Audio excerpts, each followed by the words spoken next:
Let's start with India's economic outlook, which has been updated slightly in this latest update.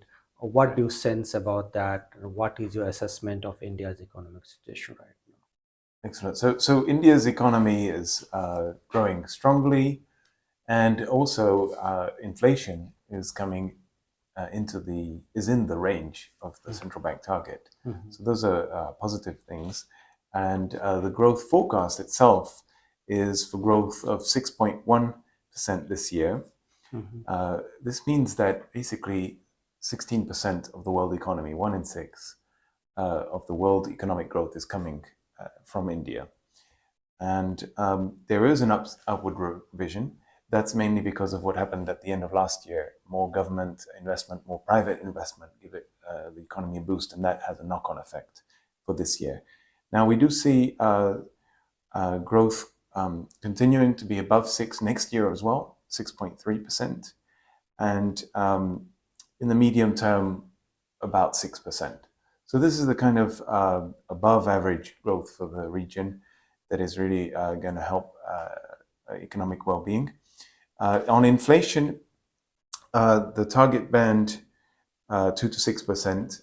Inflation is already, we expect this year to be on average inside that band at 4.9%, and then 4.5% next year. So the monetary policy action really deserves a lot of the credit for this. 250 basis point increase in the interest rate since May of last year. There's also, though, the fortunate decline that all of the countries are benefiting from in food and energy prices globally. This is also driving inflation down. What are the major challenges you think could be Indian economy facing coming year? Well, India's economy has been remarkably robust to the kind of shocks buffeting the global economy. But to ensure the maximum progress, there are a number of additional steps that the authorities could take to help people do better. There could be more easing of the regulations to allow foreign direct investment, improving the financial intermediation and credit provision to companies in India, raising female labor force participation. That will make it even easier to catch up with richer countries, with everybody being able to participate. The youth, bringing down the youth unemployment through some of the reforms, including agricultural and land reforms and digitalization. Okay. Before we go to the rest of the world topic, I wanted to ask you about the one decision that India has taken on restrictions of export of certain categories of rice. This has been taken to curb inflation inside the country. But what impact from the IMF perspective this will have on the global inflation, in particular the third world countries? Yes. So the context is clearly, as I said, an environment of declining inflation around the world. And that's important because then it allows monetary policy to ease up and not to start increasing interest rates, which makes currencies move around. So we see it in the interest of the overall global community to keep that food and energy inflation trend down.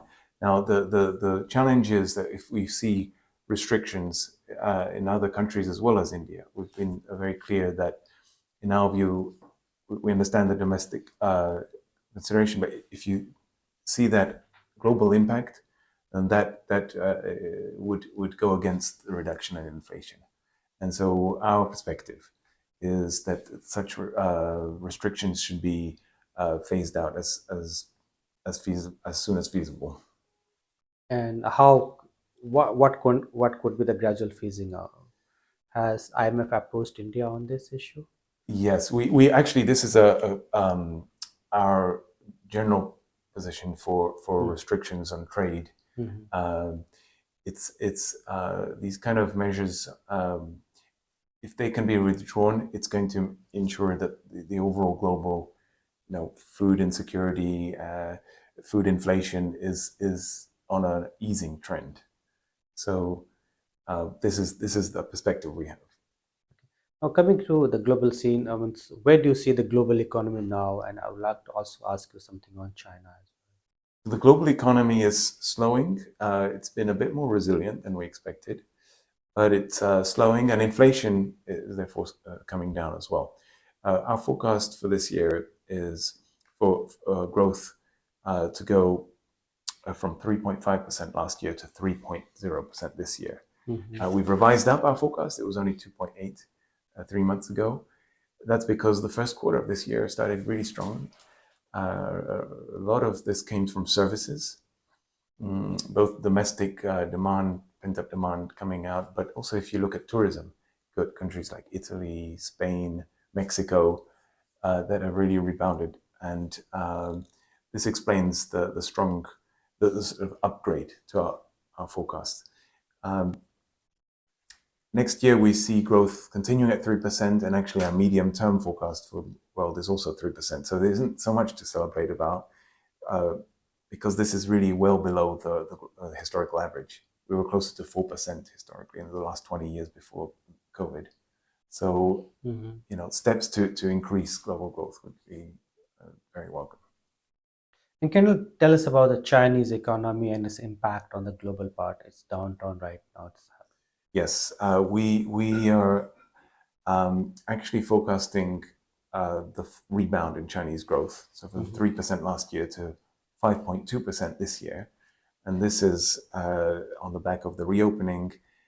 We have not changed our forecast. It's still 5.2 as it was 3 months ago, but the composition has changed. And as you may have heard, investment in the real estate sector has been coming down faster than we expected. But that also the lower investment comes with lower imports. And so this actually contributes to the slowdown in global trade. But it also means that the overall growth of Chinese economy is still roughly the same, just that the composition is tilted more to the domestic consumption. So what impact the Chinese economy would have in the regional Asia Pacific? And China's economy is right now accounting for about 1/3 of global growth, right, 5.2, and it has a very large effect on the partners because of its interconnectedness with all the supply chains. Our estimate is that when China's growth falls by 1 percentage point, 1 percentage point means 0.3 percentage point lower growth in the rest of the world.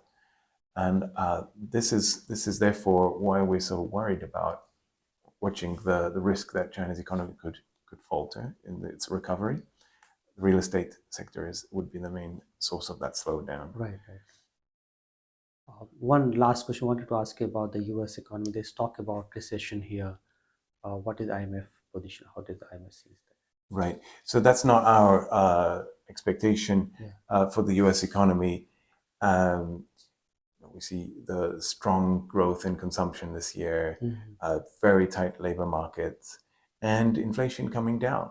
So actually, one positive spot has been that the unemployment rate increase we thought would be necessary to see inflation come down.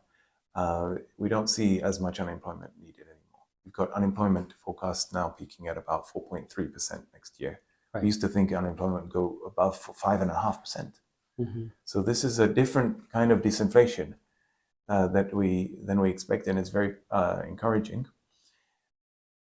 So that's our baseline. Now, of course, there are risks. The main risk would be stickier than expected inflation, and the Fed has to actually tighten more, and the already slowing credit growth could then decline even more, with implications not just for the US but beyond. But that is a risk. It's not our baseline.